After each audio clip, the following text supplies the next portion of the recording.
Оройн тэр үзэгчтэй. Монголын мэдээ сувгийн бэлтгэн хүргэдэг цагийн урд мэдээллийн хөтөлбөрийн баасан гарагийн дугаар эхлэхэд бэлэн боллоо. Одоогоос 25 жилийн тэртээ Монголын төрөл ёсны түүхэнд тодор тэмдэглэгдэн үлдэх чухал үйл хэргийг монголчууд бүтээсэн. Энэ бол монголчууд шинэ үндсэн хуулиан баталж улсынхаа тусгаар тогтнол бүрэн эрхтэй байдлыг батгалсан явдал байлаа.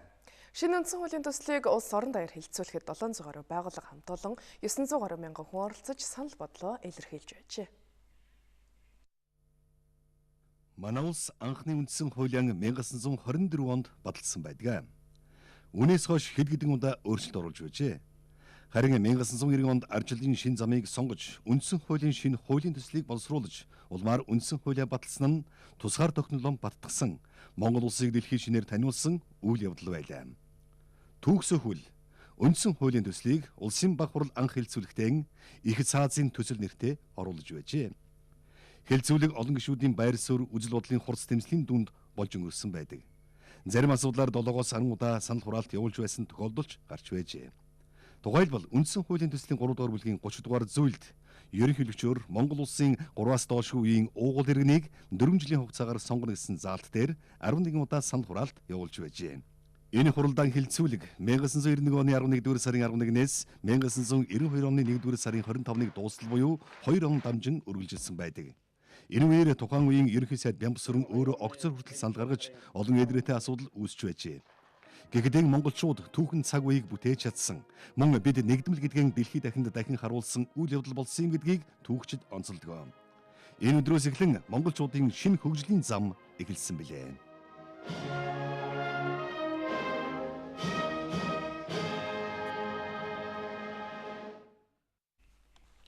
Өнөөдөр Монгол улсад арчилсан үндсэн хууль батлагдсны 25 жилийн тохиож байна.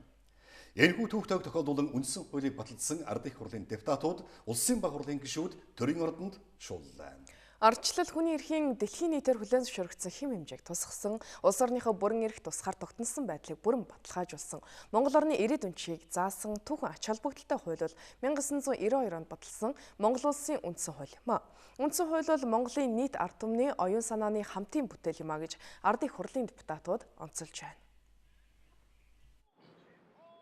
Монгол улсын үндсэн хууль батлагдсны 25 жилийн өдрийн тохиолдуулан Жанжис Баатарын хөшөөнд цэцэг өргөж их эзэн Чингис хааны хөшөөнд хүндэл үзүүллээ. Хүндлийн ёслолд улсын их хурлын дарга энх болд Монгол улсын ерөнхий сайд Эрдэнэбат, улсын их хурл болон засгийн газрын зарим гишүүд, үндсэн хууль баталсан ардын их хурлын депутатууд, улсын баг хурлын гишүүд оролцлоо. Улсын баг хурал үндсэн хуулийн төслийг бүх ард түмнээр хэлэлцүүлэхээр шийдвэрлсэний дагуу 700 гаруй байгууллага хамт олон 900 мянган гаруй хүн оролцож, үүнээс 415 мянган хүн саналаа хэлж 5100 гаруй санал тусгагдсан байдаг. Үндсэн хуулийн төслийг улсын баг хурал 2 удаа наривчлан хэлэлцэж, ардын их хуралд оруулсныг 1991 оны 11-р сарын 13-ны өдөр нээгдсэн бүгд наримдах Монгол ард улсын ардын их хурлын 12 дахь удаагийн сонгуулийн хуралдаан 76 хоног шүүн нэгтэлж 1992 оны 1-р сарын 13-ны энэ өдөр 11 цаг 35 минутанд Монгол улсын үндсэн хуулийг эцэслэн баталсан байдгийг депутатууд дурсан ярьж байна. Өнгөрсөн 25 жилийн хугацаанд Монголын улс төр нийгэм эдийн засгийн тогтолцоо харилцаанд гарсан хувьсэл өөрчлөлт, хөгжлийн өнөөгийн дүр төрх, олон улсын тавцан дэх Монгол улсын нэр хүнд нь ардчилсан шинэ үндсэн хууль зөв чиг баримжаатай болсныг батлан харууллаа. Гэхдээ өнөөдөр үндсэн хуулинд өөрчлөлт оруулах шаардлагатай гэж үзвэл төрийн байгууллагатай холбоотой хэсэгт анхаарах, ингэхдээ бүх ард түмнээс санал асууж байж өөрчлөх нь зүйтэй гэж үндсэн хууль баталсан ардын их хурлын депутатууд, улсын баг хурлын гишүүд үзэж байна. Дэлхийд дахины эдийн засаг улс төр зэрэг стратегийн нөхцөл байдал хувьсан өөрчлөгдөж байсан эгзэгтэй цаг үед монголчууд нэгдэж их гүрнүүдийн бодлогын нөлөөнөөс ангид байж хинээс ч хараа тусаар нийгмийн нэг байгууллаас өөр цоошин байгуулалд шилжиж тусгаар тогтносон ардчилсан эрх зүйт төр улсыг байгуулах түүхэн алхам хийж чадсан үндсэн хуулиа баталсан үйл явдал гэж улсын их хурлын дарга уулзалтыг нээж хэлсэн үгэндээ онцоллоо. Үндсэн хуулийн үг үсэг бүрийг нэгтлэн хэлэлцэж байх тэр үеийг Монгол эх орон зүрх даран чагнаж баталсан эхийг залах ёслолыг монголчууд нүдэндээ нулимстай сэтгэлдээ омогшилтой хүлээн авч байсныг та бид мэднэ. Үндсэн хуулийн төслийг хэлэлцэн батлах үеийн Монголын нийгмийн амьдрал нэн амаргүй байсан. Монголчууд талх авахын тулд дараалал зогсдог. Мах гурлаас эхлээд савн тос хүртэл картын хууртай, дэлгүүрийн лангуу хоосон, цахилгаан гэрэл, тасардаг, ажлын байр хомсдсон, авдаг цалин нь амьдралдаа хүрхээ болчихсон байсан. Ийм цаг үед улс түмний гэсэн хоёргүй сэтгэлээр асуудалд хандаж, үнэн чударгыг эрхэм болгон ажилласан хүмүүс бол үндсэн хууль тогтоогч, ардын их хурлын депутат, улсын бага хурлын гишүүд та бүхэн юм аа. За энэхүү уулзалтын үеэр үндсэн хуулинд өөрчлөлт оруулах асуудлаар депутатууд хөндөж байлаа. Ер нь бол үндсэн хуулийн дахь Монгол улсын төрийн байгууллал хэмээх 3 дугаар бүлэгт зарим өөрчлөлт оруулах шаардлагатай гэсэн байр суурь зөнхөлдгөө. За хуулийн төслөөч өргөн баригдаж байсан. За тэгвэл энэ талаар улсын хурлын дарга байр суурь илэрхийллээ. Монгол улсын үндсэн хууль өөрчлөлт оруулах, засварлах тухай яриа өрнөөд нэлээд хэдэн жил боллоо. Миний хувьд өөрчлөхийн тулд өөрчлөх, улс төрийн сонирхлоор хандах, эсвэл чадаагүй, хийгээгүй, завхруулсан бурууга үндсэн хуулиас хайх ёсгүй гэж боддгоо. Хэрвээ өөрчлөлт зайлшгүй гэж үзвэл юуг, яаж, чухам ямар хүрээ хэмжээнд өөрчлөхөө эхлээд маш нягур тунгаан тооцох хэрэгтэй. Хэрвээ өөрчлөлт хийхээр бол бүх ард түмнээрээ хэлцүүлэх, хийх өөрчлөлт нь төрөлд ажиллаж байгаа хүмүүсийн үүргийг тодорхой болгож, хариуцлагыг дээшлүүлэхэд чиглэгдэх ёстой гэж үзэж байна. Сүүлийн жилүүд ажиллаж байгаа улсын их орн нь заримдаа хууль тогтоох, хяналт тавих, гадаад бодлогоо тодорхойлж байх бүрэн эрхээ улс төрийн намуудын эрхээр хичдэг. Мөн нэлээд тохиолдолд ерөнхийлөгчид засгийн газарт алдах тохиолдол байна. Энэ нь үндсэн хуулинд 2000 онд хийсэн өөрчлөлттэй зарим талаар холбоотой байгаа юм. Дээрх нөхцөл байдал нь манайд гадаад бодлого төдийгүй эдийн засагч муугаар нөлөөж байна. Ийм байдал төрөсний зарим хэсэг нь сонгодог хэлбэрээр нь парламентын засаглалыг байгуулаагүй үндсэн хуулийн зарим заалтайч холбоотой байж болох юм а. Засгийн газрын довтортой ажиллах нөхцөлийг хангах, эрх мэдлийн давхардлыг арилгах, мэрэгсэн төрийн албаны залгам чанарыг хадгалах, засаг захиргааны нэгжид өөрчлөлт оруулах зэрэг асуудлуудыг ард нийтийн санал асуулгаар шийдвэрлэх нь зүйтэй гэж үзэж байгаа юм. За ингэснээр үндсэн хуулийн заасан засгийн бүх эрх ард түмний мэдэлд байна. Ард түмэн төрийн үйл хэрэгт шууд оролцсон гэснийг хэрэгжүүлж чадна. Яг л 1992 оны үндсэн хуулийн адилаар санал авах нь зүйтэй гэж үзэж байгаа юм.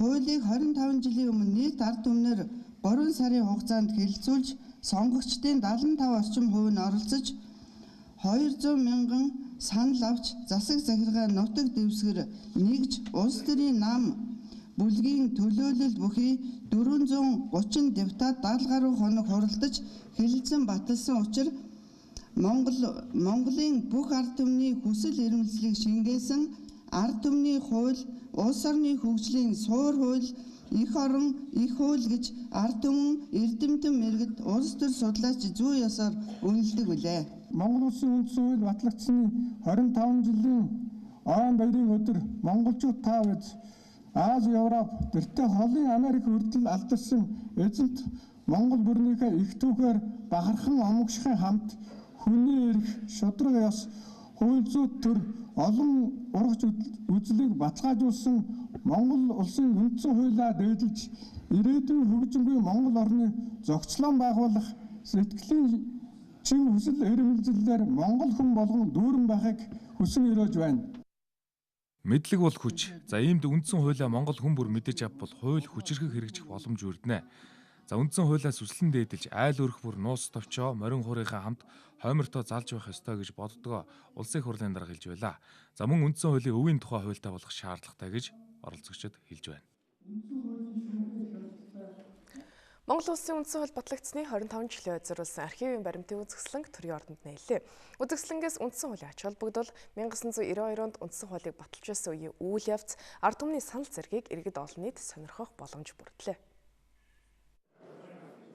Монгол улс 2225 жилийн түүхтээ төр улсын түүхэндээ 4 удаа үндсэн хууль баталсан байдаг. Эдгээрээс 25 жилийн өмнө тэмдэглэж байгаа шинэ үндсэн хууль бол Монгол хүн өөрийн оюун ухаанаар бүтээж боловсруулсан бахархалтай бүх ард түмнэрийн хэлцүүлж баталсан үндсэн хуулийн баримтыг харуулах үсгэлгийн нээлтийг өнөөдөр хийж байгааг улсын хурлын дэд дарга нямдорж онцоллоо. Үсгэлэнд үндсэн хууль баталсан бүгд наримдах Монгол Ард улсын ардын хурлын 430 депутатыг тойрог бүрээр нь харуулсан гэрэл зураг үндсэн хууль батлах үеийн үйл явдлын архивын баримтыг дэлгэрэнгүй тайлбартаагаар дэлгэн тавьсан байна. Бүгд найрамдах Монгол Ард улсын ардын хурал анх дугаар хуралдаанаар бүгд найрамдах Монгол Ард улсын ерөнхийлөгчийг сонгон, бүгд найрамдах Монгол Ард улсын баг хурал засгийн газрыг байгуулж төрийн шинэ тогтолцоо бий болгосон. Хоёрдугаар хуралдаанаар Монгол улсын шинэ үндсэн хуулийг баталсныг энэхүү үсгэлэнгээс харж болно. Дүүнчлэн үсгэлэнд ард иргэдээс ирүүлсэн үндсэн хуулийн төслийн эхийг дэлгэн харуулсан бөгөөд архивын энэ баримтад үндсэн хуулийн төслийн хилцүүлэг 900 мянган гаруй хүн оролцож нийт саналын 44.3%-ийг үндсэн хуульд ямар нэгэн хэлбэрээр тусгасан байна гэсэн тайлбар хаджээ. Монгол улсын төр нийгмийн нэр зүтгэлтэн Монгол улсын хөлбөрийн баатар ардын багш гавьяат хуульч доктор профессор Бирагийн Чимэдийн нэрэмжит шагнал гардуулах ёслол өнөөдөр боллоо. 2014 оноос эхэлж Бирагийн Чимэдийн нэрэмжит шагнал олгож эхэлсэн. Монгол Улсын их сургуулийн хууль зүйн сургуулийн нийтийн эрх зүйн тэнхимийн эрхлэгч, хууль зүйн шинжилх ухааны доктор профессор Должингийн баяр сайхны эрх зүйн онол бүтээлд төр нийгмийн нэр зүтгэлтэн Монгол Улсын хөдөлмөрийн баатар ардын багш гавьяат хуульч Бирагийн Чимэдийн нэрэмжит 2017 оны Монгол Улсын их хурлын шагналыг хүртээж 5 сая төгрөгийн мөнгө урамшуул олголоо. За энэ үеэр улсын их хурлын даргын хууль хэлсэн үгэндээ судалгаа шинжилгээнд суурилсан хууль тогтоох ажиллагааг хөгжүүлэх, парламент судлал, үндсэн хуулийн эрх зүй, үндэсний эрх зүйн тогтолцоог хөгжүүлэх чиглэлээр хамгийн үнцэнтэй бүтээл төрүүлсэн эрдэмтэн судлаачдыг хөгжүүлэн дэмжих зорилготой энэхүү шагналыг хүртсэн танд эрдэм судлалын ажилд нь амжилт хүсье. За доктор профессор Баяр сайхан Чимэд таксны шав юм байна. Одоогоос яг 20 жилийн өмнө, 21 жилийн өмнө 1996 онд бол гаргаж байсан. 1992 оны үндсэн хууль батлагддаг өдөр, батлагдсан жил би Монгол Улсын их сургууль хууль зүйн сургуульд анх ороод эрх зүйн онолын багшаар орж байх яг тэр агшинд энэ хичээлийг каллаарах хэрэглэгдэх хүн баг байхгүй. Алексей Хорпнюк хэдхэн зөвхөн Оросын төр эрх зүйн теори государственного права гэдэг номын хүрээнд эргэлдэж байсан. Гэхдээ бид энэ дээр бол англи хэл дээр болон гадны онлын бүтээлүүдээр маш их хайгуул хийсний үр дүнд энэ дээр өөрсдийн эрх зүйн онолын ерөнхий загварыг бол гаргаж энэ дээр бол анхныхаа бүтээлийг тойрвсон. Тэрээр мөн хэлэхдээ Чимэд багштайгаа 1982 оноос хойш олон судалгаан дээр хамтран ажиллаж ирсэн. 1998 онд хууль зүйн шинжилх ухааны докторийн зэрэг хамгаалсан бүтээлийн минь өдөрдөгч багшаар мөн ажиллаж байсан. Чимэд багш бол үндсэн хуулийн эхийг баригч төдийгүй төр нийгмийн нэр зүтгэлтэн хууль зүйн шинжилх ухааны шинэ үеийн онол арга зүйг үндэслэгч Чимэдийг онцлон тэмдэглэлээ. За үндсэн хууль тогтоогчдын хүндтгэлийн уулзалтын үеэр мөн Монгол Улсын эрхлэгчийн зарилгаар Бадарчин Дэмбэрэл, Эрдэнэцэн хорлоогийн Яндан Дэмбэрэл, Донидын Найдан, Пүрвийн Нямсүрэн, Даржаагийн Бүрвдорж, Шарвын Цэнд Жаргал, Дамдны Шагдар, Хуужингийн Инх сайхан нарыг хөдөлмөрийн гавьяаны улаан түгийн одонгоор шагнасныг Улсын их хурлын даргын хуулд гардууллаа. Хууль зүйн сайд Бямбцогт үндсэн хуулийг баталцаж байсан ардын хурлын 8 депутатыг хүлээн авчруулсан хүндэтгэл үзүүллээ. Мөн Монгол улсын ардчилсан үндсэн хуулийг баталцахаас гадна хууль зүйн салбарт олон жил үр бүтээлтэй ажилласан тэдний зөвлөгөөг сонссон байна. Монгол улсын үндсэн хуулийн төслийг бүх ард түмнэр хилцүүлэхээр шийдвэрлсэний дагуу 700 гаруй байгууллага хамт олон 900 гаруй мянган хүн оролцож 415 мянган хүн саналаа хэлсэн байдаг юм а. Мөн Монгол улс ардчилсан нийгэмд шилжиж зах зээлийн эдийн засгаар хөгжих гол баримт бичгийг боловсруулахад олон улсын байгууллагын санал дүгнэлтийгч хүлээн авч байсныг Ахмад депутат дурслаа. Дэлхийд дахнаас ч гэсэн манай шинэ үндсэн хуулийг хийхэд нэгдсэн үндэсний байгууллага заим шинжээчээ явуулж бидэнд бас зөвлөгөө өгч байсан. Энийг бас тухайн цаг үед хагалзж байсан. Ардын их хурлын депутатаар 9 эмэгтэй сонгогдож ажилласан байна. Тэд үндсэн хуулийг батлах 76 өдрийн хуралд бүлэг байгуулан хүн амын 50%-ийг бүрдүүлдэг эмэгтэйчүүдийн дуу хоолойг хүчтэй илэрхийлж чадсныг мөн онцолж байлаа. За ерөн зөвхөн эмэгтэйчүүдийн төлөө тэнд тийм заалт оруулсан гэхээс илүү энэ үндсэн хуулийг үнэхээр нэг тийм эцэг хууль байлгахын төлөө манай эмэгтэйчүүдийн оруулсан хувь нэмэр бол их өндөр байгаа гэж бид тэгж боддог. Улс төрийн намууд альва зүйлийн гажуудлыг үндсэн хуультай холбож тайлбарладаг. Гэхдээ үндсэн хуулийг өөрчилж гар хүрэх бол нарийн судалгаа бүх нийтийн саналыг сонсож өргөө агуулгаар харах ёстой. Өөрчлөлт гэхээс илүү үндсэн хуулийг бүрэн ашиглахад анхаарах шаардлагатай гэж ахмадууд үзэж байна. Үндсэн хууль өөрийнхөө хөтөн чадлыг бүрэн ашиглаж чадаагүй. Үндсэн хуулийн үг тасал нэг өрийг бүрэн ойлгож чадахгүй байна. Ер нь бол үндсэн хуулийг тийм яаран, сандран нэг хэсэг хүмүүсийн нэг намын юугаар саналаач гэдэг юм өөрчлөх юм боломжгүй. Монгол улсын үндсэн хууль бол бүх ард түмний зөвшөлтслийн дээд баримтчиг. Үндсэн хуулийг батлахад насанд хүрсэн иргэн бүрийн санал бодлыг тусгасан гэж болно. Үнэхээр өөрчлөлт шаардлагатай бол хариуцлагын тогтолцоог үндсэн хуулинд тусгах хэрэгтэй гэж үздгээ ардын их хурлын депутатууд хэлж байлаа. Анхдугаар үндсэн хууль баталсны он өнөөдөр Ардын их хурлын 41-р их хурлын депутат Монгол улсын шадар сайд асан Дорилог Жавтай манай сурвалжлагч энэ өдрийн үндсийн ач холбогдлын талаар ярилцсан байна. 90 он хүртэл тэр тухайн үеийн нийгмийн хатуу хөтөө зөв буруу амсч явсан хүмүүс бол ясмахаараа мэдэрсэн байгаа заадуулж байна. Ясмахаараа мэдэрсэн. Энэ үндсэн хуулийн үндсэн, энэ нийгмийн үндсэнийг бол бүгд мэдхийн дээдэр мэдж байгаа. Үнэхээр бид бол нэг усанд байгаа загас шиг чөлөөтэй боллоо шүү гэдгээ мэдэрсэн. Үнэ. А гэхдээ хуучин тэр социализмынхаа үзэл санаа, тэр нийгмийнхаа хэв загварыг санагалдсан тийм уур амьсгал энэ 90 оны үндсэн хууль баталж яхад энэний эсрэг маш хүчтэй хөдөлгөөн өрнж ирсэн.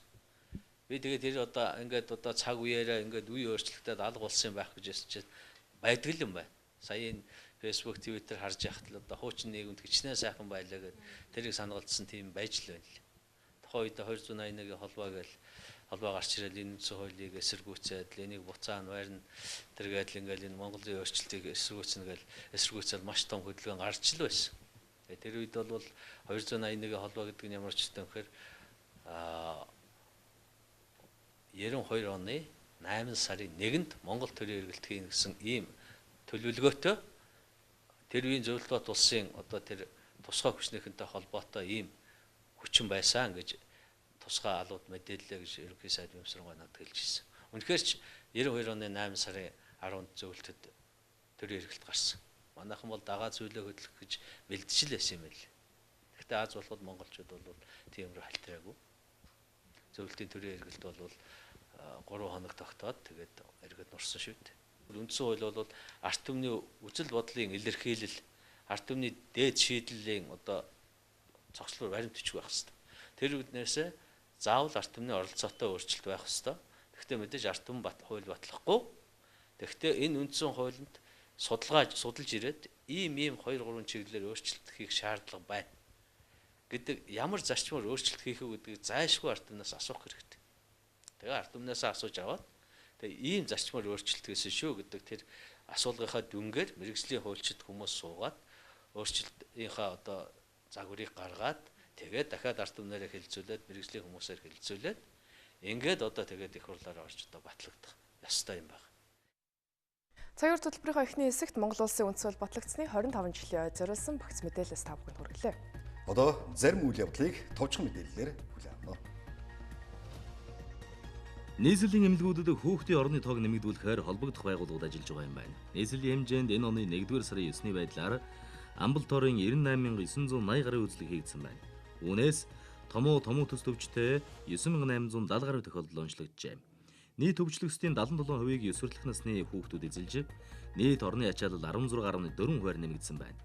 Улсын 2-р төв эмнэлэгт хүүхдийн 30 ор нэмж, Батлан хамгаалах яамны цэргийн эмнэлэгт 50 ортой хүүхдийн тасаг шинээр ажилуулах нэм.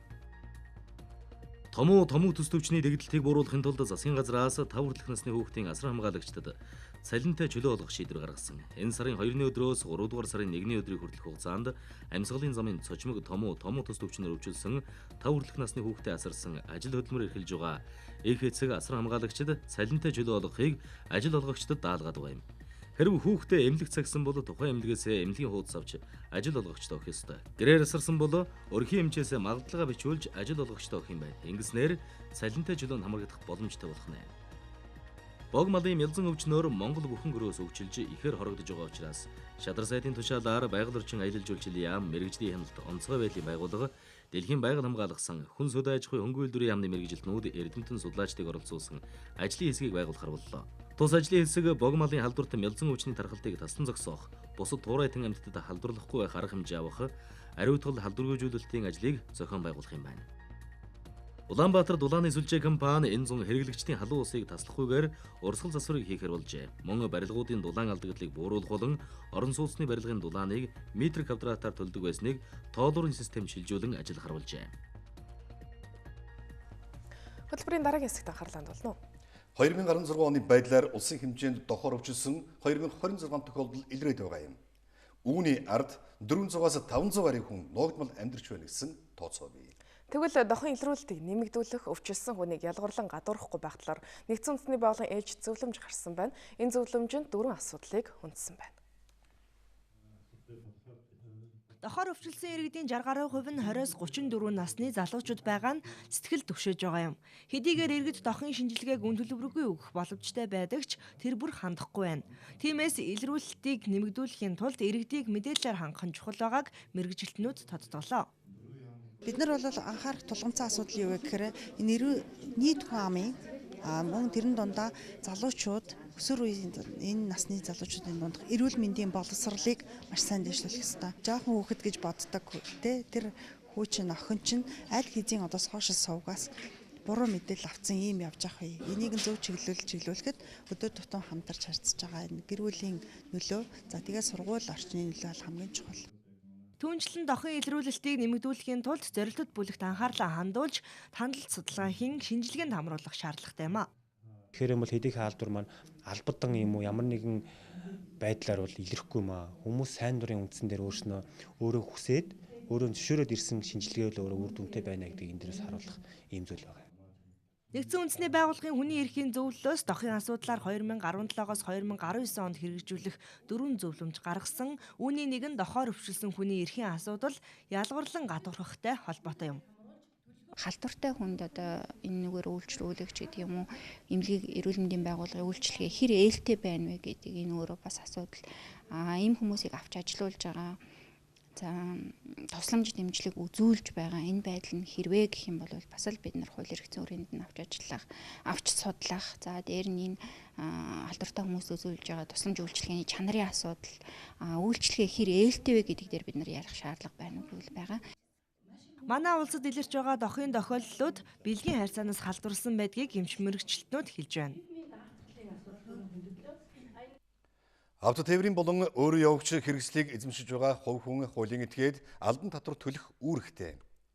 Энэ жил автотээврийн алдан татвар агаарын бохирдол зам ашигласны төлбөрийг автомашины улсын дугаарын сүүлийн оронгоос хамаарч 1-6 дугаар саруудад төлөх зохион байгуулалт хийгдсэн байна. Нийслэлийн хэмжээнд 1.6 одоо тоогоор төгссөн одоо номертой 80,000 гаруй тээвэр эрсдлээдэг. За тэдгээрийн 6,000 л одоогоор бол татвараатлууд байна. За яг татвараа тогтсон хугацаанд нь төлөхгүй бол замын хөдөлгөөнд оролцуулахгүй гэдгийг замын сэтгтийн газраас онцгойлон анхааруулж байна. Өнөөдрийн байдлаар татвар хураамжийг 18 цаг дээр авч эхлээд байна. 9 дүүргийн татврын хэлц ажлын цагийн хуваарийн дагуу иргэд аж ахуйн нэгжүүдэд үйлчилж байгаа. Мөн нийслэлийн үйлчилгээний нэгдсэн төвүүд болох Дүнжин гаруй, Мишель, Даргуун, автотээврийн үндэсний төвийн онцлогооны 3 салбар дээр татвар хураах ажлыг зохион байгуулж байна. Иргэд дүүрэг харьяал харгалзахгүй татвар төлбөрөө өөрт ойрхон салбаруудад төлөх боломжтой юм а. Та өнөөдөр Баян Улгийн аймгийн иргэн байна уу? Баянгол дүүргийн иргэн байна уу хамаагүй та альч татвар хэлцээр очиод албан татвар төлбөр төлөх бүрэн боломжтой. Тэгээ дээрэс нь нийслэлийн хэмжээнд болохоор нэгдсэн нэг дансыг өнгөрсөн оны одоо 16 оны 4 сараас эхлэн одоо бид нар нээж өгсөн. Энэ яах вэ гэхээр тухайн банкн дээр тустай дүүрэг нь одоо дастай байсан бол та нийслэлд бүртгэлтэй тээврийн эрсдэл эзэмштгэл бол одоо тухайн төрийн сангийн нэгдсэн нэг дансанд албан татвараа төлөх тийм боломжтой болгосон. Автомашины татвар, уншилгоо хоёр ялгаатай. Машина заавал уншлуулж дараа нь татвараа төлөх ёстой гэж зарим иргэд ташаа ойлгодгоос татвар хураалтын хугацаа дуусах үеэр автоуншилгооны газруудад ачаал үүсдэг байна. Автомашин эзэмшигч нь улирал сар харгалзахгүйгээр машина жилдээ нэг удаа уншлуулж хөдөлгөөнд оролцох эрхээ авна. Энэ жилийн тухайд автоуншилгооны үн тодорхой хэмжээгээр нэмэгдсэн байна. Засгийн газрын тогтоол 213 тогтоолоор сая тариф нэмэгдсэн байгаа. Тэр нь болохоор хуучин 2004 онд 10,000-аар баталж ирснийг одоо болохоор суудлын дээрээ 20,000 болсон байгаа. Нөөт нь ороод 22,000 гэж явж байгаа. Татвар чинь 50-70 эдл болоод байгаа шүү гэнэ тий. Онцлогын тайр нэг жил нэмэгдээд 22,300 болсон нэлээ. 4 жилийн нэртэй бага уурын машин дээр 71,000 төгрөг нийт татврын хэмжээ. Агаарын бохирдол 20,000 2,100 төгрөгийн юу гэлээдээ. Тэгээд тээврийн эрсдлийн татвар нь 48,000 нэмэгдээгүй л байх шиг байна. Тэгжил төлөлөө. Хэрв заасан хугацаанд татвараа төлөхгүй тохиолдолд замын цагдаагийн алба нь өөрийн эрх хэмжээ, хуулийн хүрээнд автотээврийн эзэмшигчдэд хариуцлага тооцож замын хөдөлгөөнд оролцуулахгүй байх хүртэл хуулийн дагуу арга хэмжээ авна. Тэгэхээр одоо нийт татвар төлөөгөө одоо тээврийн эрсдлүүдийг одоо гудам замын хяналт шалгалтаар одоо хөдөлгөөнд оролцуулахгүй замын цагдаагийн албанаас замын цагдаагийн алба багшд маань хууль заасан арга хэмжээг авч холбогдох газар төчгөр шилжүүлж төхөн төлөвлөлт арга хэмжээг авч ажиллана. Шинжилсэн журмын дагуу авто тээврийн хэрэгслийн албан татвар төлбөр хураах ажлыг улсын дугаарын сүүлийн тоноос хамаарч төлөхөөр зохицуулалт хийсэн. Таны автомашин 1.6 тоогоор төгссөн бол 1-р сард, 2.7 тоогоор төгссөн бол 2-р сард, 3.8-аар төгссөн бол 3-р сард, 4.9-оор төгссөн бол 4-р сард, за 5 тэгээр төгссөн бол 5-р сард албан татвар төлбөр хураамжаа төлнө.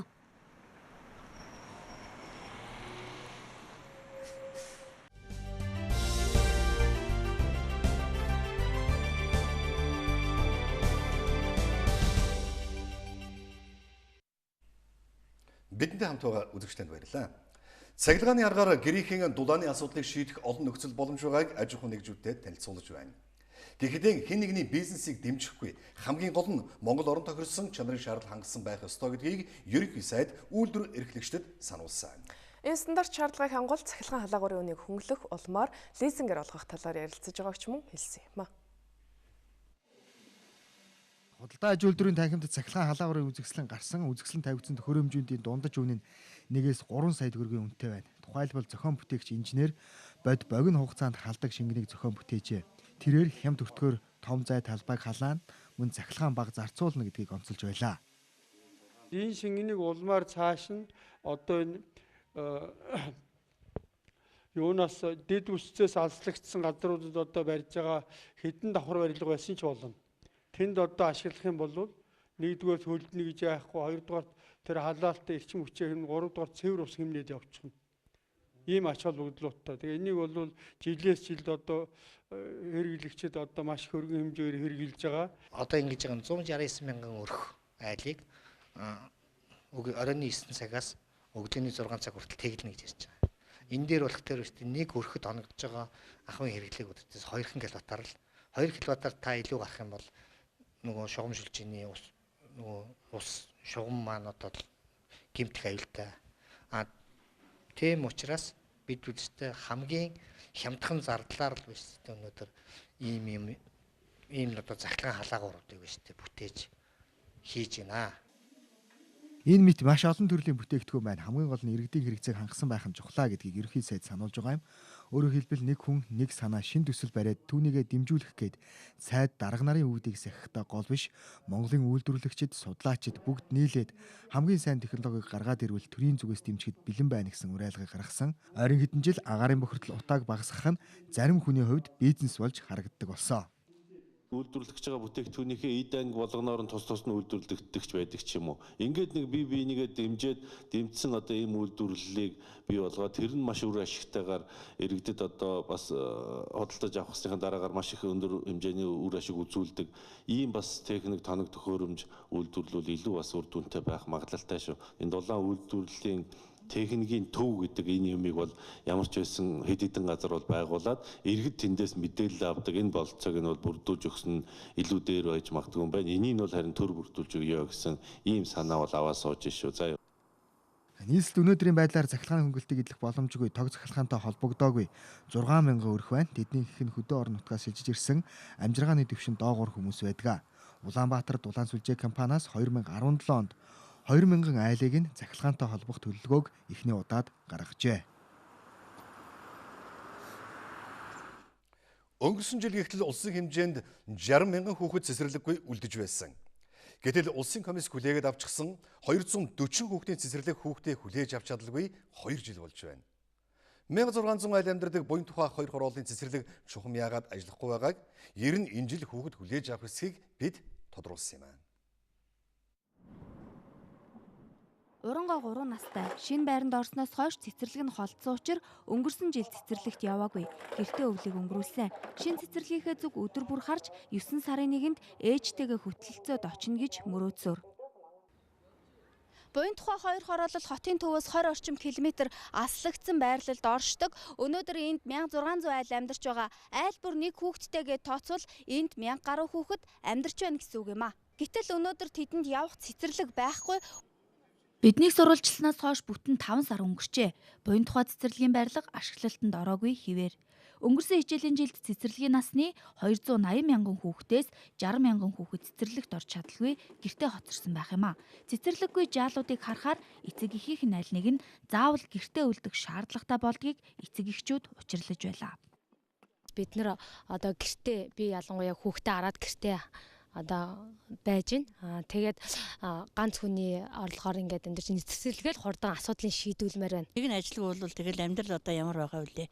Тийм учраас одоо ажил хөдөлмөр хийж залуу улсууд хүүхдээ одоо энэ сурч боловсрох ийм сайхан орчин бүрдсэн байхад энэ хороолын цэцэрлэгийг яагаад ашиглалтанд оруулахгүй байгаа юм бэ? Монгол улс 800 цэцэрлэг барьж байж цэцэрлэгийн насны хүүхдүүд 100% сургуулийн өмнөх боловсролд хамрагдана гэсэн тооцоо бий. Гэтэл бэлэн болчихсон цэцэрлэгээ өнөөдрийг хүртэл ашиглахгүй байгаа учраас эцэг эхчүүд дүүргийн засаг даргаас тодруулжээ. Төсөв байхгүй. Тэгээд ингээд 18 оны төсөв батлагтыг нэг хүлээж болж байна. Эсвэл хоёр дахь гарга нь ингээд тусгай цэцэрлэгийн одоо цэцэрлэг эрхлэх одоо зөвшөөрлөхөд тусгай компанитай тоос гэрээ хийгээ тэгээд ингээд юу аж болно гэсэн байхгүй. Хувийн цэцэрлэг байдлаар ажиллаж болно гэсэн. Тэр хувийн цэцэрлэг байдлаар ашиглах юм бол нэг хамгийн багтал бол сарын бол 150 заас л өгнө. Тэгэхээр тэр 150 заасыг бол айл бол өрх болгоно нөгөөдөө ингэдэг бол хэцүү асуудал л да. Төрийн орон сууцны корпорацийн барьсан энэ цэцэрлэг 240 хүүхдийн багтаамжтай. 12 сард ашиглалтанд орсон эхний 30 байртайгаа хамт тус цэцэрлэгээ улсын комист хүлээлт өгсөн. Даруйхан ашиглалтанд оруулах хүсэлтэйч тухайн үеийн боловсрол соёл шинжлэх ухааны яам болон нийслэлийн боловсролын газарт илэрхийлсэн байдаг ч өнөөдрийг хүртэл цоочтой хിവэр. Бүх юм бэлэн болцсон. Бид бол холбогдоход хаан улс дүүрэг нийслэлийн удирдлагуудад хэлж байгаа. Энэ 2018 оны төсөв суулгаж эхлэх байх гэсэн бодлоо. Барилга нь одоо бид нар халаалтын зардлыг төлөөл байж байгаа. Цэцэрлэгт орж чадаагүй үлдсэн 60 мянган хүүхдээс ядаж 240 цэцэрлэгтэй болох боломж байна. Ирээдүйд болсон хүүхэд багчуудынхаа боловсролыг тэтгэх 240 хүүхдийн цэцэрлэгийг 2017 онд багтаан ашиглалтанд оруулж өгөхийг эцэг эхчүүд шийдвэр гаргагчдаас хүсэж байгаамаа. Цагаард мэдээллийн хөтөлбөр зочны ярилцлагын цагаар үргэлжилж байна. Цагийн урд мэдээллийн хөтөлбөр зочны цагаар үргэлжилж байна. Өнөөдрийн зочны ярилцлагаараа бид Монгол улсын мэдээллийн технологийн хөгжил болон хөгжлийн цаашдын шинэ боломжуудын талаар ярилцахаар Unitel Group-ийн техник хариуцсан дэд захирал Инхбатыг урьж ирүүлээд байна. Тэгэхээр орой мэнд хүргэе танд. Орой мэнд.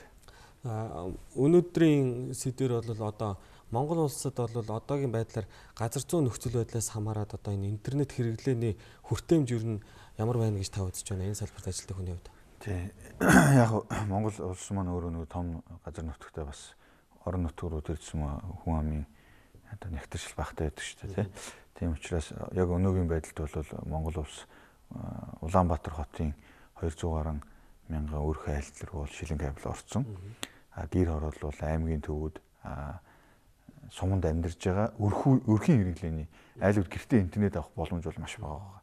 Ерөнхийдөө бол нөхцөл байдал тийм байгаа. Өөрөөр хэлбэл энийг одоо олон улсад бол захин хаваагдал гэж нэрлээд байдаг. Тийм учраас нэг тиймэрхүү нөхцөл байдалтай ер нь интернет рүү хандах хандлтын дээр технологийн хүртээмж нь бол маш таархан байсан энэ 17 оныг хүртэл бол. Ерөнхийдөө бол танаа Unitel Group бол одоо мэдээллийн технологийн салбарт нэг 10-аад жил ажилласан юм байгууллага байгаа шүү дээ. Тэгэхээр энэ хугацаанд бол ер нь Монголын интернет хэрэглэгчид энэ мэдээллийн технологийн дэд бүтцийг сайжруулах чиглэлд одоо ямар технологийн шинжилгээ өөрчлөлтүүдийг хийж чадсан гэж та бодож байна? Тэгэлгүй 2006 онд бид нар өөр холбооны 3 дахь оператор компаниар анх үйл ажиллагаагаа эхэлсэн. За тэгээд мэдээж өөр холбооны технологи 2G, 3G, 4G гэсэн 4.5G гэсэн энэ технологиуд бол бид нар яг өнөөдрийн байдлаар нэвтрүүлчихэд байгаа. За яг өмнөх цаг хугацаанд бид нар бас одоо IPTV, Univision интернет гэх мэтчлэн бас юм технологийн яг олон улсад яг тренд хандлага болоо явж байгаа тийм үйлчлэгээнүүд Монголд анх удаа нэвтрүүлж ирснээр бас онцлогтой юм төлөвлөрөө бий бол. За 4G сүлжээний тухай би бас нэлээд дурдмаар байгаа. Яагаад гэвэл 2016 оны 1 сард ч одоогоор яг нэг жилийн өмнө одоо 4G сүлжээний лицензийг Монгол улсад аль биесээр зарласан оператор компаниудад. Тэгээ манайх тэр тендер лиценз үйл ажиллагаа явуулах лиценз авснаас хойш 4 сард анхлан өөрхөн үйл ажиллагааг Улаанбаатар, Дархан Эрдэнэ гэх мэтчлэн 5 газарт хүргээд энэ оны 11 сард нийтдээ Монгол улсын 330 сум суурин газруудад сүлжээ 4G сүлжээг оруулж байгаа. Тэгээ 4G сүлжээ гэдэг маань өөрөө нэг талаасаа технологийн шин төвчлийг бид нэр оруулж ирж байгаа боловч нөгөө талаас миний хуулигийн анхныхаа сэдв дээр ярьсан тэр захим хаваагдлыг суманд байгаа, аймагт байгаа, гэр хороололд байгаа ч гэдэг юм уу те ийм айл өрхөд албан газрууд өөр дөр интернет авах боломжгүй байдаг энэ асуудлыг шийдэж байгаа онцлогтой. Тэгэхээр бидний одоо энэ хамгийн сүүлд нэвтрүүлсэн 4.5G сүлжээг ашиглаад яг саяын тэр амьдралын орчинд байгаа хүмүүст гэр интернет гэдэг тийм үйлчилгээг яг өнөөдрөөс одоо гаргаж байна. Яг өнөөдрөөс одоо гэр интернет гэдэг энэ шинэ үйлчилгээ гаргаж байгаа гэдэг чинь шүү дээ. Тэгэхээр энэ үйлчилгээг нэвтрүүлснээр одоо энэ хөдөр нутагт эсвэл гэр оролд амьдарч байгаа иргэдэд одоо интернетийн хэрэглээ хэрхэн очих юм боломж нэгж байгаа. Энэ үйлчилгээний ач холбогдлын талаар та нэг тайлбарлаач. За юу та бүхэн Univision гэж мэдэн шүү дээ. Univision одоо бүгд мэднэ IPTV гэдэг. Тэр чинь 3 үйлчилгээ байдаг. Жишээ нь IPTV, интернет тэгээд сөр утас гэсэн 3 үйлчилгээ айл өрхөд авдаг тий. Тэгээд тэрийг нэг цогц үйлчилгээ авдаг учраас тэр хэрэглээдэг их дөхөн байдаг. Энэ гэр хороол зориулсан бас тийм төрлийн үйлчилгээ. Өөрөөр хэлбэл гэртээ интернеттэй болно. Luke TV буюу гар утаснаас эсвэл таблетаас эсвэл гэрийн компьютер дээрээс телевизээ үзэж болно. Дээрээс нь бас сөр утас байгаа. Тэгэхээр зөв ерөөсөө Unitel-ийн салбар дээр очиод нөгөө Univision-ийн бокс шиг юм бокс аваад тий төхөөрөмж авч гэртээ тавиал тэгэл интернет нь орчих юм. Үн тарифын хувьд бол маш уян маш олон боломжтой байгаа. Утасгүй интернет гэхээр ихэвчлэн хурд багтаа ч гэдэг юм уу яг сүлжээний доголдол их гардаг гэж зарим хүмүүс ойлгоод байдаг. Энэ үйлчилгээний тэглгүй яг тийм ойлголт нийтлэг байдаг. Жишээ нь өөрөөр хэлбэл Wi-Fi 3G үйлчилгээнүүд бол яг энэ одоо саяын бидний яриад байгаа энэ үйлчилгээг айл өрхөд хөрөхөд бол тохиромжгүй юм аа. Энэ 3G сүлжээ юм уу Wi-Fi бол илүү нөгөө гар утасны хэрэглээ юм аа. Тийм тасралтгүй сайн чанартай гэдэг утгаа бол яг ийм төрлийн үйлчилгээнд бол хангахгүй. Тийм учраас бид 4.5G сүлжээг нэвтрүүлсэн. Энэ 4.5G нь өөрөө технологийн хувьд асар өргөн боломж маш их багтаамжийг өгж байгаа учраас бид энэ үйлчилгээг одоо анхлан гаргаж байгаа. Тэгээд бас энд дуртахад Unitel Group маань одоо цорын ганц хамгийн анхны 4.5G сүлжээг Монгол орон даяараа нэвтрүүлсэн. Тэгээд Монгол улсад дэлхийд нийтдээ 25 улс л ингэж орон даяараа LTE буюу 4.5G сүлжээг нэвтрүүлсэн байдаг. Тэрний нэг нь бид нар болж байгаа маа. Дэлхийн хамгийн өндөр хөгжилтэй 25 улсын нэг мэдээллийн технологийн хувьд гэж бид нар бас нэг талаас нь харж байна. За баярлалаа танд. Бидний ярилцах цаг өндөрлөж байна. За өнөөдөр цагийн үр мэдээллийн хөтөлбөрийн зочны цагаар бид мэдээллийн технологийн салбарын хөгжил болон цаашдын шинэ боломжуудын талаар ярилцлаа.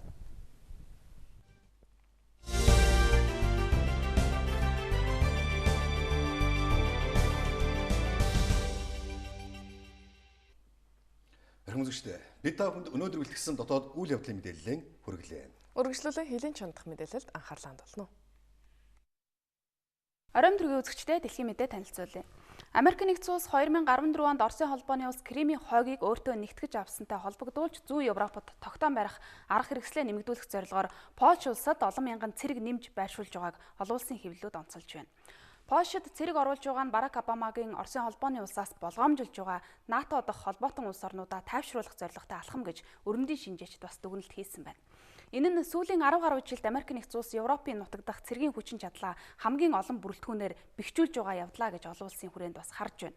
Америк нэгдсэн улс Польшийн нутагт нэмж цэрэг оруулснаар Оросын холбооны улсын аюулгүй байдал ашиг сонирхолд занал хийлээ зогсохгүй Европын өөрийнх нь аюулгүй байдлыг бас тогтворжуулах хүчин зүйл болж байна гэж Москвагаас мэдэгдсэн байна. Өчигдөр Польшийн Заган хот дахь цэргийн баазад Америкийн цэргийг угтаан авах ёслолын ажиллагаа болж Америк Польшийн цэргийн алба хаагчид оролцсон байна. Америк нэгдсэн улсын 3500 орчим цэрэг, хуйгт техник, 80 гаруй танк Польшийн нутагт өнгөрсөн 7 хоногт хүрч эхэлсэн юм а. Ирэх сард Америкийн цэргийн зарим анги нэгтгэл Польшоос бусад улс орнууд руу ялангуяа Балтийн тэнгисийн 3 орон Румын, Болгарт очиж цэргийн хамтарсан сургуулилт хийхээр бас төлөвлөж байгаа.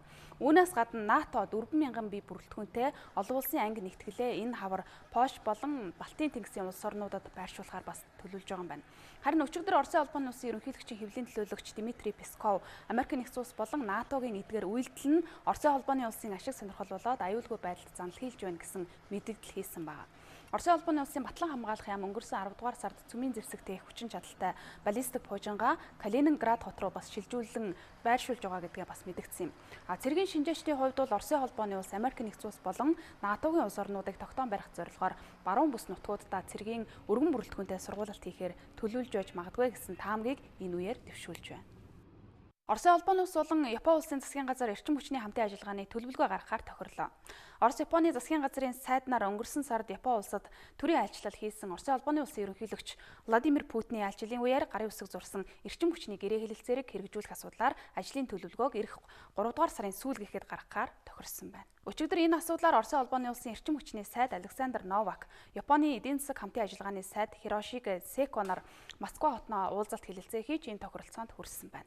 Путиний айлчлалын хүрээнд хоёр орны засгийн газар болон компаниуд Японы талаас танилцуулсан эдийн засгийн хамтын ажиллагааны төлөвлөгөөнд суурилсан 80 гаруй гэрээ хэлэлцээрт гарын үсэг зурсан. Одоо гаргах ажлын энэхүү төлөвлөгөө нь эрчим хүчний гэрээ хэлэлцээ ялангуяа байгалийн хий цөмийн эрчим хүчинд чиглэх юм байна. Мөн Японы засгийн газар энэ оны 7 дугаар сард Екатеринбург хотод болох Оросын олон улсын худалдааны хамгийн том үзэсгэлэнд оролцох сонирхолоо энэхүү уулзалтын үеэр бас илэрхийлжээ. Америк нэгдсэн улсын ерөнхийлөгчөөр сонгогдсон Дональд Трампын засаг захиргааны Батлан хамгаалахын сайдад нэр дэвшиж байгаа Джеймс Мэттис Сенатын зэвсэгт хүчний хорооны сонсголд цаашид хэрэгжүүлэх бодлогоо танилцуулахдаа Оросын холбооны улс болон бүгд найрамдагтад ард улс хоёрыг Америкийн аюулгүй байдлын гол сорилтууд гэж үзсэн байна. Мөн Америк нэгдсэн улс Аз намхан далайн бүсэд баримтлаж байгаа гадаад бодлогоо үргэлжлүүлэх нь зүйтэй гэдгийг ч тэрээр онцоллоо. Джеймс Мэттис нь Америк нэгдсэн улсын Тэнгисийн цэргийн чөлөөнд гарсан генерал бөгөөд өмнө нь Америк нэгдсэн улсын төв командын командлагчаар ажиллаж байсан юм а. Тэрээр дэлхийн 2 дугаар дайнаас хойш Оросын холбооны улсыг явуулж байгаа гадаад бодлого, бүгд найрамдагтад ард улсын өмнөд хятадын тэнгист явуулж байгаа бодлого, мөн алан хядагч бүлэглэлүүд зэрэг томоохон хүчин зүйлсийн нөлөөнд ор дэлхийн дэг журам орсон байна гэсэн дүгнэлтийг бас хийсэн байна. Америк нэгдсэн улс Хятадтай харилцахдаа эдийн засгийн болоод дипломат харилцааг түлхүү ашиглах нь зүйтэн дээр цэрэг армийн хүчин чадлаа хүчтэй хിവэр хадгалах нь бас чухал. Аз намхан далайн бүс нутаг нь Америк нэгдсэн улсын гадаад бодлогын тэргүүлэх чиглэл хിവэрэ байгаа. Иймд энэ бүс нутаг дахь Америкийн дахин тэнцвэржүүлэх бодлогыг тууштай баримтлах нь зөв гэсэн байр суурийг Америк нэгдсэн улсын Батлан хамгаалахын сайдад нэр дэвшиж байгаа Джеймс Мэттис тэмдэглэсэн байна. Дональд Трамп сонгуулийн кампанийнхаа үеэр Америк нэгдсэн улсын холбоотон улс орнуудыг ачааллыг илүү их хуваалцах шаардлага тавьж магадгүй тухайга бас цохиулгаж байсан. Харин Мэттисийн хувьд Америк нэгдсэн улс холбоотон улс орнуудаас Батлан хамгаалах салбарын ачааны хүндээс шударгаар хуваалцахыг хүсэж байсан цорын ганц түүх бий. Харин миний хувьд холбоотнуудтайгаа нийтлэг байр суурьаар хандна, хүчтэй холбоотнуудтай улс орнууд л илүү хүчтэй байж бусаддаа хүндрэл учруулахгүйгээр сорилт бэрхшээлийг даван гарч чаддгаа гэж Трампын хэлж байснаас арай өөр байр суурийг илэрхийлсэн байна. Америк нэгдсэн улсын Сенатын танхим эрүүл мэндийн салбарт шинжилэл хийх тухай үндэсний хөтөлбөр буюу Obamacare хөтөлбөрийг хүчингүй тооцох тогтоолын төслийг дэмжин баталлаа. Бүрэн эрхийн хугацаанд дуусаж байгаа ерөнхийлөгч Барак Обамагийн өнгөрсөн 8 жилд хэрэгжүүлсэн хамгийн чухал бодлогуудын нэг нь энэхүү Obamacare юм а. Обамагийн эрүүл мэндийн салбарт шинжилэлт хийх энэ хөтөлбөр нь доогуур орлоготой иргэдэд засгийн газраас татаас өгөх замаар эрүүл мэндийн даатгалд хамруулах боломжийг олгож байсан юм. Энэ хөтөлбөрийг хэрэгжүүлэхээс өмнө Америк нэгдсэн улсад 6 хүн тутмын нэг нь эрүүл мэндийн даатгалд хамрагдаагүй байсан юм. Obamacare хөтөлбөрийг хүчингүй тооцох тухай тогтоолыг батлахад 100 суудалтай Сенатын танхимын 35 суудлын дэмжлэгийг авахд хангалттай. Өөрөөр хэлэх юм бол бүгд найрамдах намынхан энэ хуулийн төслийг хүчингүй болгоход арчилсан намынханаас дэмжлэг аваад байх шаардлагагүй гэсэн үг юм а. Америк нэгдсэн улсын ерөнхийлөгчөөр сонгогдсон Дональд Трамп энэхүү хуулийн төслийг хүчингүй болгох эхний алхмыг хийснийхэн төлөө Сенатын танхимд Твиттер хуудасаараа дамжуулаад баяр хүргэсэн байна. Ерөнхийлөгчийн сонгуульд ялалт байгуулснаас хойш анх удаа буюу сая 5 гарагт хийсэн хэвлэлийн баг хурал дээр Дональд Трамп Обамагийн эрүүл мэндийн салбарт шинжилэлт хийх бодлогыг аль болох ойрын үед хүчингүйд тооцно гэсэн амлалтыг өгч энэ бодлого даатгалын шугамар хэтэрхий их хөрөнгө зарж байна гэж ингэж мэдгдсэн юм а. Хэрвээ энэ хөтөлбөрийг бүр мөсөн зогсоох юм бол Америк нэгдсэн улсад 20 сая орчим хүн эрүүл мэндийн даатгалаа авч чадахгүй алдах эрсдэлтэй гэж Америкийн зарим албан тушаалтнууд болгоомжилж байгаа юм байна. Одоо энэ нэм гарагт Америк нэгдсэн улс даяар Обамагийн энэхүү эрүүл мэндийн даатгалын хөтөлбөрийг дэмжих зорилгоор бүх нийтийн жагсаал зохион байгуулахаар төлөвлөсөн байна. Нэгдсэн улсны байгууллагын ерөнхий нарийн бичгийн дарга асан Бан Ки Мун энэ оны сүүлээр болох Өмнөд Солонгосын ерөнхийлөгчийн сонгуульд нэр дэвших бодолтой байгаа гэдгээ илэрхийллээ. Тэрээр Нэгдсэн улсны байгууллагын ерөнхий нарийн бичгийн даргын 2 дахь бүрэн эрхийн хугацаанд дуусгуур болсноор дараагийн шин даргад ажиллаа хүлээлгээ өгөөд өчигдөр Инчоны олон улсын нэг сонгосны буудалд буух үедээ хэвлэлийнхэнд энэ тухайга мэдгдсэн байна. Түүнийг дэмжигчид нис хонгосны буудал дээр угтаа авч шударга нийгмийг бүтээхийг уриалсан лозунг барьцаалсан байна. Ноён Бан Ки Мун Өмнөд Солонгосын ард түмэн цаг хугацаа алдаж болохгүйг онцлохын зэрэгцээгээр Өмнөд Солонгосын улс төрд өөрчлөлт авч ирэх шаардлага тулгарчээ гэдгийг энэ үеэр тэмдэглэжээ. Хамгийн сүүлд явуулсан санал асуулгаар Бан Ки Мун ерөнхийлөгчийн сонгуульд Пак Кин Хэгийн халааг авч магадгүй улс төрчдийн жагсаалтыг тэргүүлсэн байна. Ирэх баригт Синүүрийн намаас гарсан улс төрчид энэ сарын 24-нд консерватив үзэл санаатай шинэ нам байгуулахаар төлөвлөж байгаагаа өнгөрсөн сард мэдэгдсэн. Тэд Бан Ки Мунийг ерөнхийлөгчд нэр дэвшихийг дэмжиж байгаа гэдгээ ч бас нуугаагүй.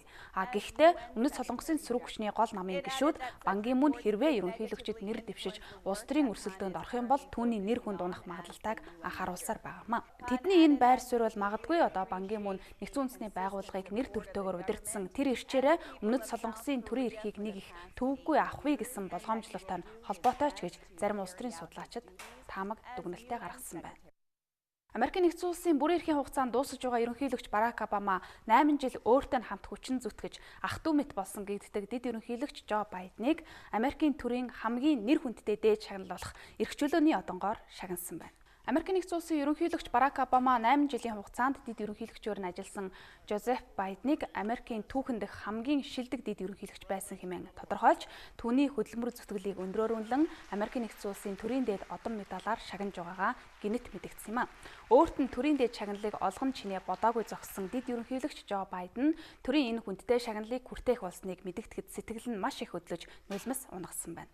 Тэрээр өөрийгөө Америкийн нэгдсэн улсын төлөө гайхалтай үйл хэрэг бүтээсэн нэр хүндтэй ерөнхийлөгчийн багийн гишүүн байсныхаа төлөө түүхэнд дурсагдж явна гэдэгтээ итгэлтэй байгаагаа ч энэ үеэр илэрхийлсэн байна. Делавэр мужаас сонгогдсон сенатор байсан Жозеф Байдныг 2008 оны ерөнхийлөгчийн сонгуулиар Барак Обама өөрийн дэд ерөнхийлөгчөд нэр дэвшүүлэн сонгож байсан юм.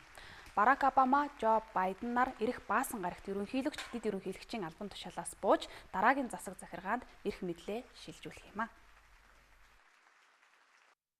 Үзэгчдээ бид та бүхэндээ гадаад мэдээ танилцууллаа.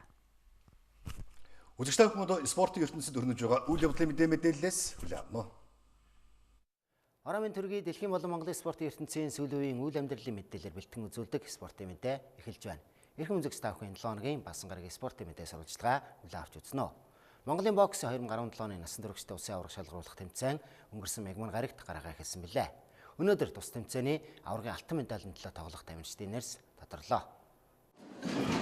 Монголын боксing холбооны 37 дахь удаагийн улсын аварга шалгаруулах тэмцээн спортын төв ордонд 3 дахь өдрөө үргэлжилж, олон улсын боксing холбооны дүрмийн дагуу эрэгтэй 10, эмэгтэй 8 жингийн тамирчид медалийн өнгө хувиргах хариуцлагатай тоглолтуудыг хийлээ. Энэ өдөр эрэгтэйчүүдийн 60 кг-ын жинд Монголын боксing спортын сорвуулсан шилдэг тамирчдын тулаан үзэгчид боксing спортыг сонирхогч шимтгчдийн анхаарлыг зүйсээр татлаа.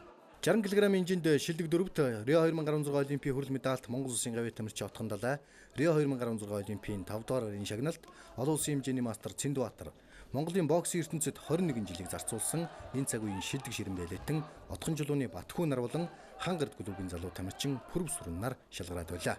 Турчингийн 2 дахь тоглолт жин өксөж оролцсон олон улсын хэмжээний мастер Цэндбаатар Батхүү нарын дунд өрнөх байсан ч олон улсын хэмжээний мастер Батхүү энэ өдөр экспортын замлаа өндөрлүүлэх болсноо аль биесээр мэдэгдсэн юм а.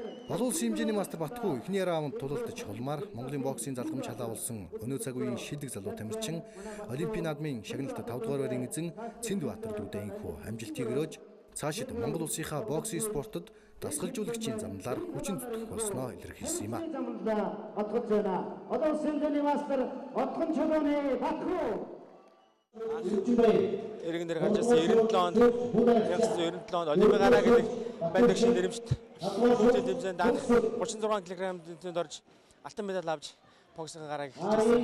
Ингээ өдгөө 21 жилийн дараа ингээд нас нөхдөд улсын аваргын эргэн дээр гараад ингээд золоо тайлж байна. Сэтгэл хөдлөж байна бас жоохон харуулсан гонигтай байна. Сайхан боксийн юм ийм 24-28 хүүхд бэлдэж тийм ээ. Цаашдаа олон сайхан хүүхд гаргаж боксийн холбоотойгоо ажиллаж, боксийн холбоотойгоо эв нэгдэлтэй өшөө ингээд хүүхдэд бокстойгоо холбоотой байна. Тэгээд цаашдаа олон сайхан хүүхд төрүүлж ингээд Олимпийн медалийн бүхэг бас таслахын тулд гिचээг болно гэж.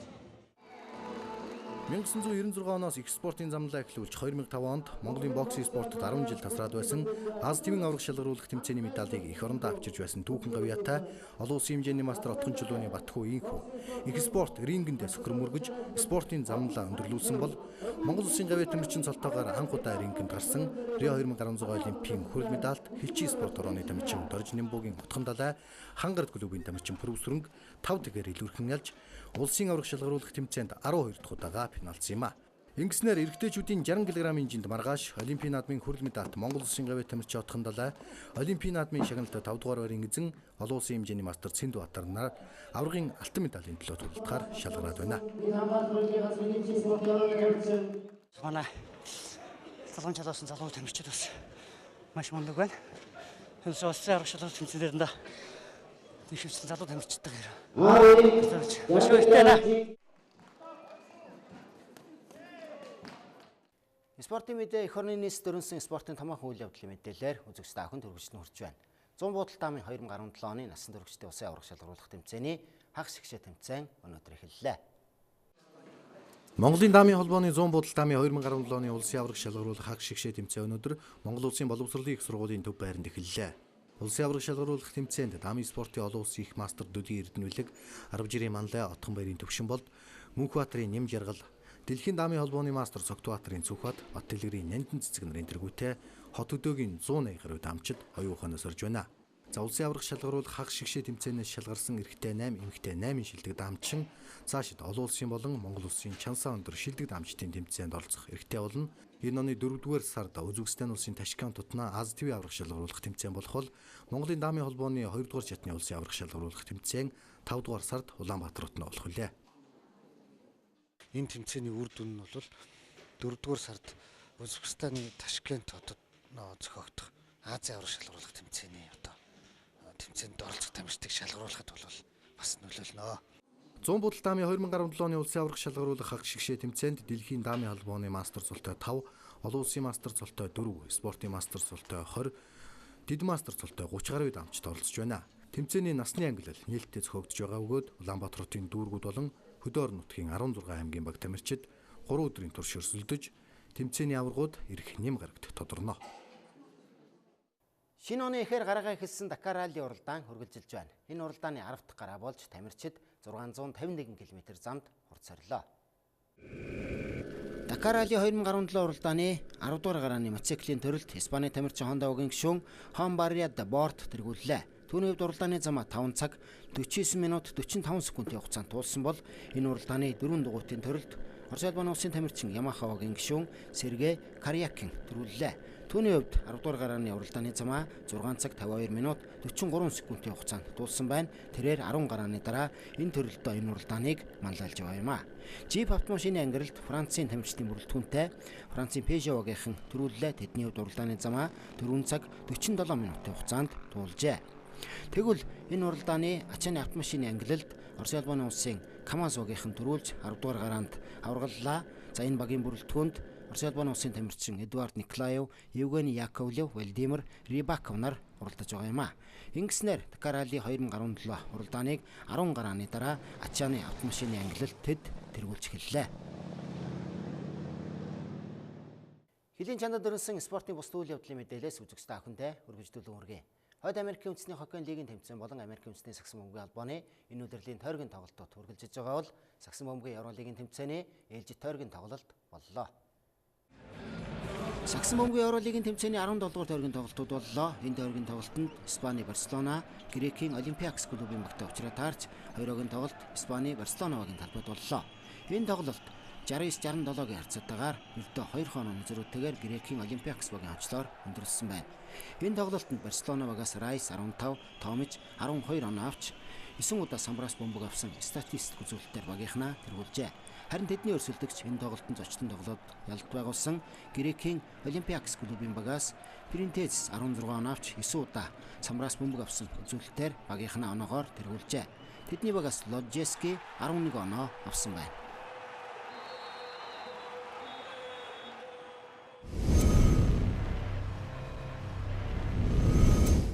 Хойд Америкийн үндэсний хоккейн лигийн тэмцээний үсэн талбайд өрсөлдөж байгаа шилдэг багуудын нэг Оттава Сенаторс талбайдаа Витсбург Пингвинзогийг хүлэвч тоглолоо. Хоёрын тоглолт 4-1 харьцаатаагаар Оттава Сенаторсын хожлоор хөндрөлсөн байна. Хоёрын тоглолтын 1-р 5 дахь минутанд Райн 1 тэг, 9 дахь минутанд Хопман 2 тэг харьцаатай болгож 32 дахь минутанд Пайт 3 тэг харьцаатай болгосон байна. Улмаар хоёрын тоглолтын 39 дахь минутанд Шэри өөрийн багаас эхний шабыг оруулж 3-1 харьцаатай болгосон хэдий ч 48 дахь минутанд Стоун 4-1 болгосноор энэ тоглолтод талбай эзэн Оттава орсолдогчоо хоцсон юм а. Ингэснээр Оттава Сенаторс баг энэ тоглолтод хожил авсан хэдий ч Дорнод бүсийнхээ багуудаас 40 тоглолтын дараа 48 оноотойгоор 8 дугаар арт бичигдэж байна. Харин тэдний өрсөлдөгч Питтсбург Пингвинсогийн хувьд 41 тоглолтын дараа 57 оноотойгоор Дорнод бүсийн багуудаас 4 дугаар арт ирэмлэгдэж байна.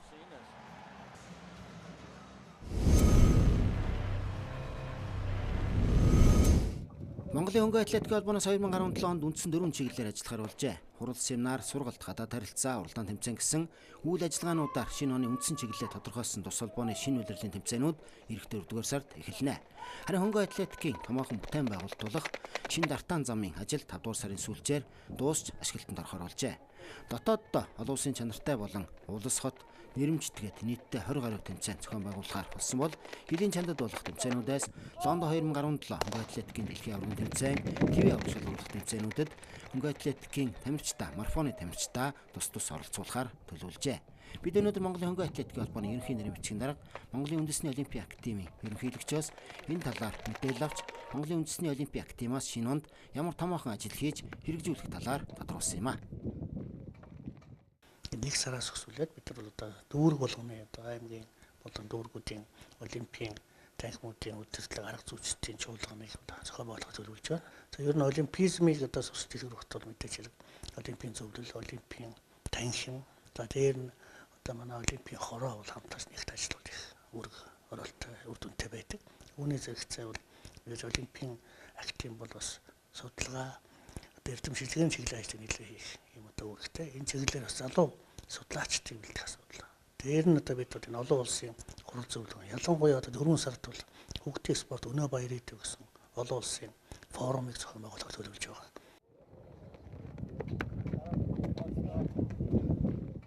Бидний үлгсэн 7 хоногийн Баасан гарагийн спортын мэдээ сурвалжлагууд үгээр өндөрлөж байна. Та бүхэн амралтын өдрүүдэд аядахтай сайхан өнгөрүүлээрэй.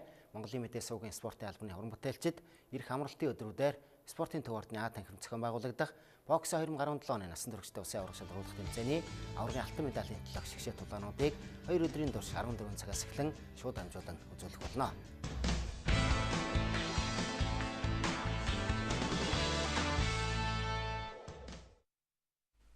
Одоо 2 өдрийн цагаагаар мэдээг танилцуулъя. Олимпиад шөнөдөө 16 өдөртөө 10 хэмхүйдэн Улаангомд шөнөдөө 30 өдөртөө 22 хэмхүйдэн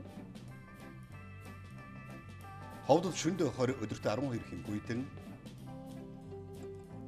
Алтайд шөнөдөө 20 өдөртөө 8 хэмхүйдэн Улаасад шөнөдөө 27 өдөртөө 13 хэмхүйдэн Тосон цэнгэлд шөнөдөө 35 өдөртөө 25 хэмхүйдэн Баянгор шөнөдөө 23 өдөртөө 11 хэмхүйдэн Мөрөнд шөнөдөө 27 өдөртөө 17 хэмхүйдэн Хатгал шөнөдөө 26 өдөртөө 15 хэмхүйдэн Цэцэрлэгт шөнөдөө 21 өдөртөө 10 хэмхүйдэн Хар хорин шөнөдөө 22 өдөртөө 11 хэмхүйдэн Арвахэрт шөнөдөө 20 өдөртөө 9 хэмхүйдэн байна. Булганд шөнөдөө 30 өдөртөө 17 хэмхүйдэн Дарханд шөнөдөө 34 өдөртөө 25 хэмхүйдэн Эрдэнэтэд шөнөдөө 23 өдөртөө 13 хэмхүйдэн Чарч шөнөдөө 23 өдөртөө 12 хэмхүйдэн Сүхбаатарт шөнөдөө 33 өдөртөө 22 хэмхүйдэн Зүүн хараад шөнөдөө 30 өдөртөө 20 хэмхүйдэн Зуумодод шөнөдөө 22 өдөртөө 13 хэмхүйдэн Багнуурт шөнөдөө 34 өдөртөө 21 хэмхүйдэн Чингис хотод шөнөдөө 34 өдөртөө 20 хэмхүйдэн Баруун уртад шөнөдөө 30 өдөртөө 18 хэмхүйдэн Чавасанд шөнөдөө 30 өдөртөө 19 хэмхүйдэн Мандалговд шөнөдөө 23 өдөртөө 11 хэмхүйдэн Даланзадгад шөнөдөө 18 өдөртөө 3 хэм хүйтэн. Хамбогдод шөнөдөө 17 өдөртөө 4 хэм хүйтэн. Саяшандад шөнөдөө 21 өдөртөө 8 хэм хүйтэн. Замын удад шөнөдөө 23 өдөртөө 9 хэм хүйтэн. Нийслэл Улаанбаатар хотод шөнөдөө 24 өдөртөө 15 хэм хүйтэн байх болно.